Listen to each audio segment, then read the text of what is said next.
Hi, today I'm going to show you videos of me doing Doug McGuff's Big 5 workout and walking you through it.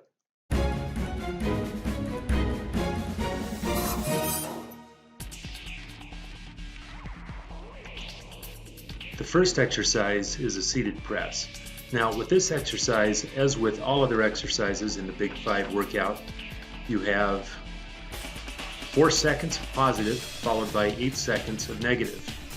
You go with about 70% of your maximum weight, and an important thing to remember is you don't ever fully let the weight down, you don't ever let it fully rest, and you don't fully extend your arms. You come up just short. The idea is to keep your arms and legs, as the case may be, under continuous load.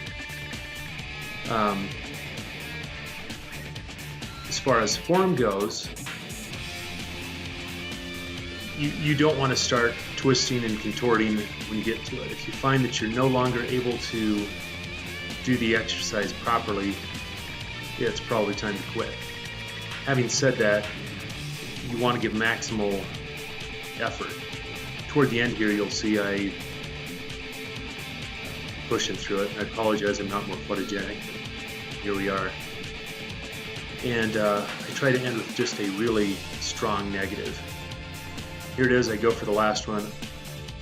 I can't move it, so I let it down slowly, and that's the end of the first one. The second exercise is a seated row. Basically, you just pull it back towards you. 4 seconds positive, and then slow for 8 seconds. Slowly lower it for 8 seconds. I found that this one actually works biceps more while I'm letting it down. It's some of the back, also the biceps. The idea behind the Big 5 workout, and there's a lot of research in the book Body by Science by Doug McGuff to support this, is that based on several studies, really the only difference between people who do 1 set of an exercise and people who do 3 sets of an exercise is it takes the people who do 3 sets 3 times as long. There really is no benefit to it.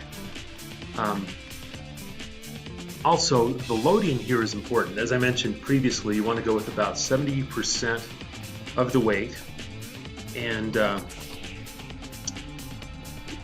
what you're doing is it's heavy enough that you are, it's light enough that you're working out the slow twitch muscle fibers, but when those have failed, you begin recruiting bigger and bigger muscle fibers.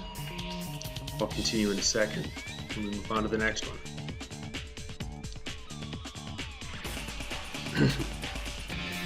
Now we move to an overhead press. With all of these exercises, you only want to be able to go for about 60 to 90 seconds. As you'll see here, I go up, I don't lock the elbows out. The idea is to stay under continuous load the whole way through it. I've been doing this for about 6 months. I'm not a bodybuilder, that's just not my body type, but I've seen more gains in this than I have in just about anything else I've done, especially in the amount of time.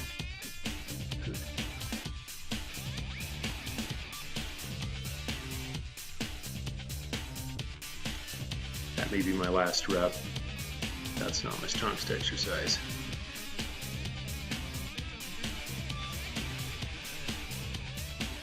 After the vertical press, we now do a vertical pull down. Now notice on this one that I hunch forward. We actually get an ab workout in here. So you pull the bar down and you do a crunch down at the bottom, and then very slowly let up. Don't fully extend, as with everything else. You want to stay under continuous load the entire time.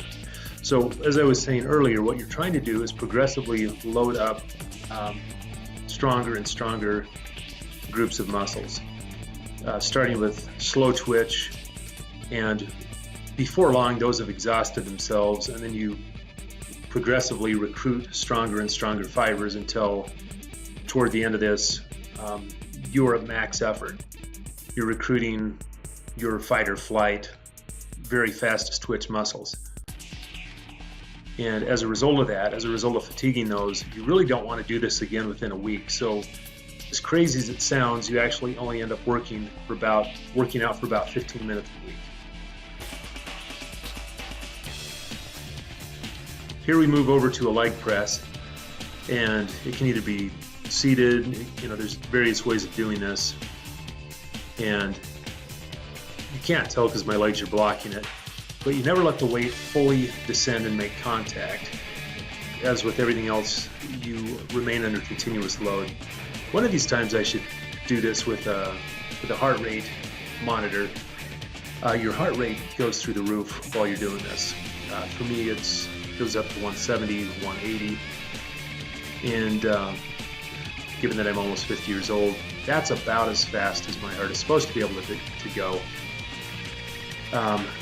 Don't fully lock your knees out, don't fully let it descend. You're just continuously keeping your legs under continuous load the whole way through this.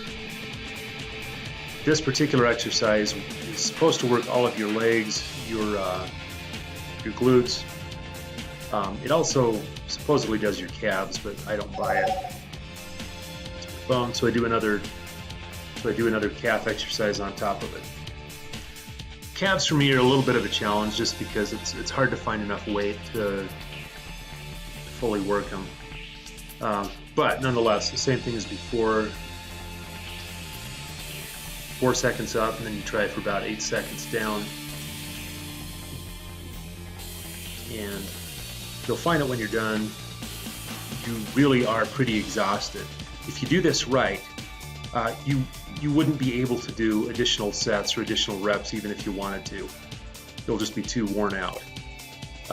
So for example, I made this video yesterday, and my arms are still sore today and probably will be tomorrow. I do this about once a week. Sometimes I go a little longer. This works really well for me because I travel a lot for business, and but I'm almost always home on the weekend. So this works out, and I've been able to stay in better shape during the last 6 months than pretty much any time in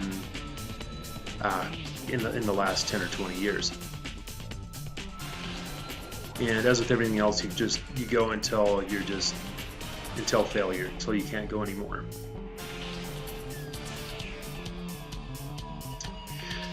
And that is it. Hopefully that's helpful. It's not complicated. If you have any questions, feel free to leave them in the comments. Give me feedback, click subscribe. Talk to you soon.